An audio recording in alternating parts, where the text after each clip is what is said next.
শুভ সকাল সকলকে। অনেকেই আমাকে জিজ্ঞেস করেছেন আমি কেন ডেলি ব্লগ দিই না। সত্যি সত্যিই আমার ডেলি ব্লগ দেওয়া হয় না।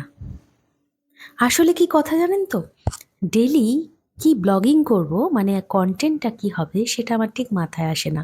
কারণ রেগুলার তো আমরা কোথাও ট্রাভেল করি না, বা রেগুলার আমাদের কোনো ভালো কুকিং হচ্ছে এমনটাও নয়, বা রেগুলার কোনো অনুষ্ঠান হচ্ছে সেটাও নয়।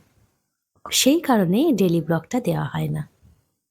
তবে হ্যাঁ, ব্লগ আমি করি, খুব কম, হয়তো আলেকালে এক দুটো।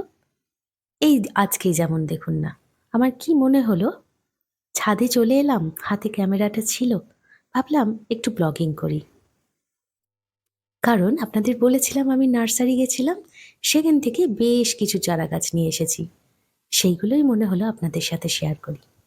আর এই দেখুন, টমেটো গাছটায় কি সুন্দর টমেটো এসেছে। আমার কাছে এই ছাদটা ভীষণ প্রিয়। আমি ঘুরতে ভীষণ ভালোবাসি, কিন্তু সবসময় তো বাড়ির বাইরে যাওয়া হয় না। আর এই দেখুন মূলো শাকগুলো কি সুন্দর না? ঠান্ডাটা ঠিকঠাক পড়ছে না বলে বেগুন গাছটা আর বাড়ছে না, জানেন? যেটা বলছিলাম, সবসময় তো কোথাও ঘুরতে যাওয়া হয় না, বা সবসময় স্পেশাল কিছু অনুষ্ঠানও হয় না।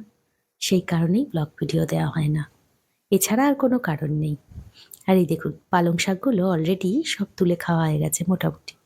অল্প কিছু পড়ে রয়েছে, আবার কিন্তু হবে জানেন, ঠিকঠাক ঠান্ডা থাকলে। তো আজকে ইচ্ছা করলো আপনাদের সাথে যে চারা গাছগুলো সব নিয়ে এসেছি নার্সারি থেকে, আপনাদেরকে শেয়ার করি। আমার ছাদটা ভীষণ ভালো লাগে, মানে ছাদে সময় কাটাতে আমি ভীষণ ভালোবাসি। যখনই সময় পাই ছাদে চলে আসি। আজকে মনে হলো আপনাদের সাথে আমার এই ছাদে ছোট ছোট চারা গাছগুলো, মানে আমার যে বন্ধুগুলো, তাদের সাথে আপনাদের আলাপ করে দিই। এই দেখুন, মেরুন কালারের চন্দ্রমল্লিকা, কি দারুণ না? আর এটা পার্পেল কালারের। এগুলো সব নার্সারি থেকে নিয়ে আসা হয়েছে। খুব যত্ন নেওয়া হয় এদেরকে। জানি শীত শেষ হয়ে গেলে গাছগুলো আর থাকবে না, ফুলগুলোও আর দেখতে পাবো না, কিন্তু ওই যে প্রতি বছর শীত এলে ছাদটা আমার ফুলে ভরে যায়। আর এইগুলো সব হচ্ছে শীতের গোলাপ, জানেন?